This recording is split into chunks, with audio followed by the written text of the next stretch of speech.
आपका सर दोनों ही अच्छा है सर। दोनों आप सेंटर पर बस सर सामने सर ये सामने बहुत चिल्ला रहे साइड से भी सर एकदम सामने सर सामने देखिए ना सेंटर सेंटर सेंटर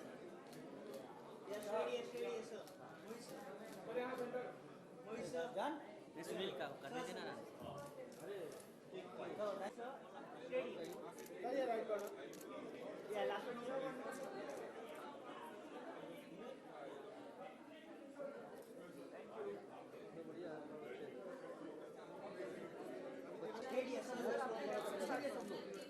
ठीक है वो निकाले कोई प्रॉब्लम नहीं सर इधर देखिए एक्सक्यूज मी सर जी यहाँ पे सर जी एक्सक्यूज मी सर हाँ ठीक है आराम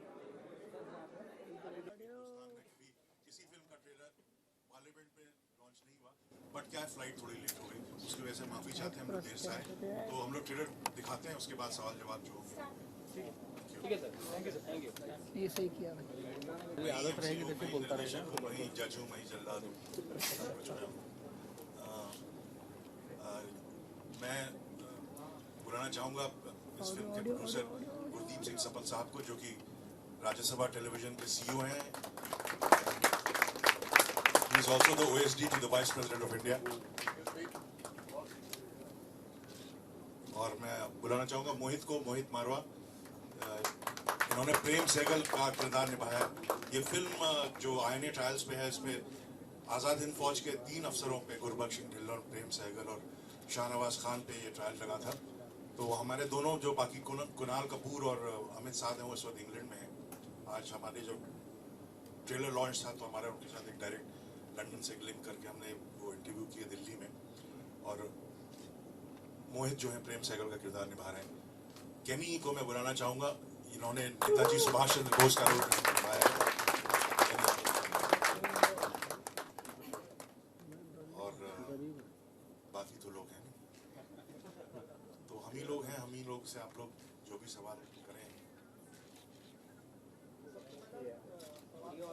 एक मिनट थोड़ा ऑडियो वाला दे प्लीज गुरदीप जी पहले तो कॉन्ग्रेचुलेशन एंड तिग्मांशु जी आपको भी कॉन्ग्रेचुलेशन क्योंकि पार्लियामेंट में जैसा कि तिग्मांशु जी ने बताया कि ट्रेलर लॉन्च किया गया तो गुरदीप जी आपसे भी जानना चाहूँगा कि क्या पीएम मोदी को भी आप ये ट्रेलर दिखाएंगे या पिक्चर दिखाने की आप लोग की ऐसी कुछ प्लानिंग है? तिग्मांशु जी आपसे भी जानना है। गुरदीप जी पहले आपसे। पिक्चर है पार्लियामेंट की पिक्चर है प्राइम मिनिस्टर मोदी पार्लियामेंट के नेता हैं ठीक है और हम सबके प्राइम मिनिस्टर हैं तो इसका जो एक हम लोग कोशिश कर रहे हैं और मुझे पूरी उम्मीद है कि होगा कि राष्ट्रपति भवन में इसका प्रीमियर होगा उसमें सब लोग इन्वाइटेड होंगे पर प्राइम मिनिस्टर का ये रहता है कि उनको 2.5 घंटे अगर हम रोक के रखेंगे देश के प्राइम मिनिस्टर को तो देश के लिए ठीक नहीं होता है हाँ एक्सेप्ट जरूर हम उनको दिखाएंगे इसके तिग्मांशु जी आप चाहेंगे कि ऐसा हो? बिल्कुल ज़रूर चाहूँगा कि ऐसा हो और गुरदीप जी पूरी कोशिश कर रहे हैं कि जो हमारे जो जाते हुए प्रेसिडेंट है प्रणब मुखर्जी साहब और जो भी आने वाला है इस वक्त पता नहीं कौन आने वाला है तो जो जाते हुए प्रेसिडेंट होंगे जो आने वाले प्रेसिडेंट होंगे उन दोनों के लिए एक ये इनका लास्ट ऑफिशियल एक प्रोग्राम होगा और उनका फर्स्ट ऑफिशियल प्रोग्राम होगा ये कोशिश हम कर रहे हैं। तिग्मांशु जी 3 फिल्में बैक टू बैक 31 अक्टूबर फिर हिंदू सरकार फिर रात देश क्या एंटी कांग्रेस सरकार कांग्रेस की सरकार इस समय नहीं है सत्ता में तो क्या एंटी कांग्रेस फिल्में बनने का एक चलन सा शुरू हो गया या वास्तव में आप लोग कुछ दिखाना चाहते हैं देश को?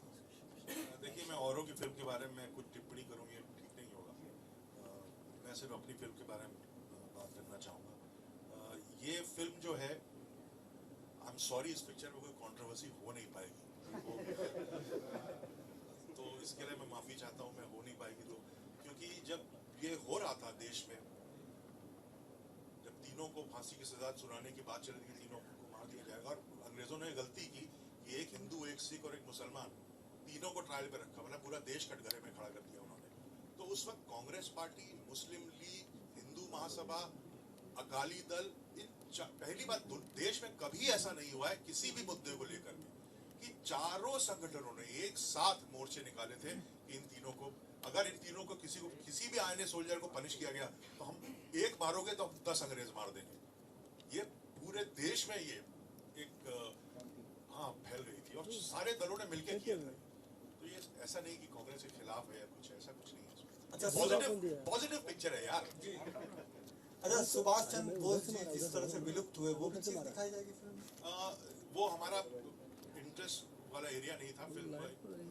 गुरदीप ने, राज्यसभा जी ने हमको जो इन्होंने कमीशन की थी उसमें ये सिर्फ आईएनए के बारे में, सुभाष चंद्र बोस के बारे में और इन ट्रायल के बारे में था। क्योंकि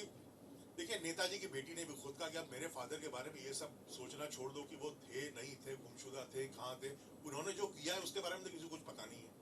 तो ये कोशिश वो है कि नेताजी सुभाष चंद्र बोस ने असल में किया क्या था जिसके बारे में नहीं पता है लोगों को।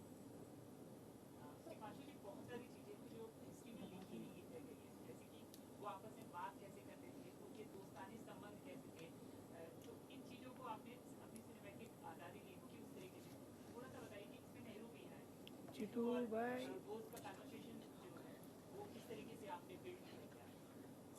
अच्छा सवाल है। क्या इस पिक्चर में रिसर्च, सभी बोलते हैं हमने बहुत रिसर्च की, लेकिन हमने की तो क्या था कि एक तो रिसर्च मटेरियल बहुत अवेलेबल है, बहुत रीसेंट हिस्ट्री है। ये तो नहीं कि हम अकबर और उनके बारे में, बहुत ही रीसेंट है, 1942-45 वाला पीरियड है ये। तो बहुत कुछ अवेलेबल है नेट में, बहुत सारी किताबें हैं, आईएनए के कई लोग जिंदा हैं। आपको पता हो शायद ना हो कि मतलब जो शाद अली हमारे डायरेक्टर हैं, दोस्त है मेरा, प्रेम सहगल उनके उसके नाना है शाद के। तो लक्ष्मी सहगल जो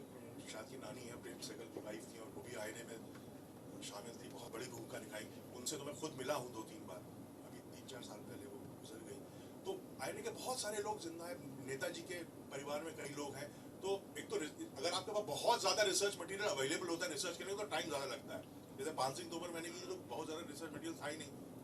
कुछ भी नहीं लिखा था उसमें, किताब में कुछ था नहीं, तो जल्दी भी हो गया, इसमें बहुत वक्त लगा। दूसरी बात यह है कि जब 42 और 45 के बीच में आप बोले कॉन्वर्सेशन बिटवीन नेताजी और सुभाष चंद्र बोस, वो था नहीं। क्योंकि 1942 में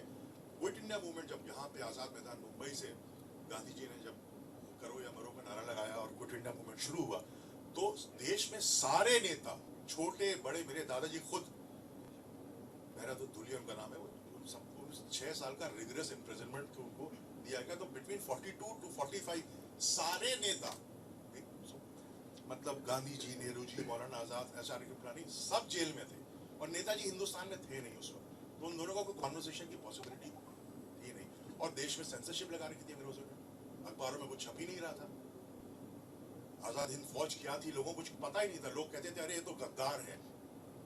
हमें पिक्चर में हमारी जो रीड है पिक्चर की वो यही है कि क्या ये गद्दार थे कि ये हीरो थे, यही दिखाने की कोशिश। हिमांशु जी, आपने ये टाइटल क्यों रखा राग देश? बहुत सोचा मैंने कि इसका टाइटल क्या रखा जाए और बहुत सारी हमारी फिल्में जो पहले वॉर के ऊपर फिल्में बनी है, ललकार, हकीकत, इस किस्म की फिल्में। तो अभी अगर आप खुद सोचेगा पिक्चर का ललकार होता आपको लगता है कितना पुराना जैसा टाइटल रखता है। तो बहुत सोचा, बड़ी हमने मशक्कत की इसके ऊपर। फिर ये लगा कि मैंने कहा राग देश, एक तो जैसे राग होते हैं हमारे इंडियन क्लासिकल म्यूजिक में, भैरवी है, शिवरंजनी है, तमाम राग हैं, वैसे एक देश राग भी है, ठीक है।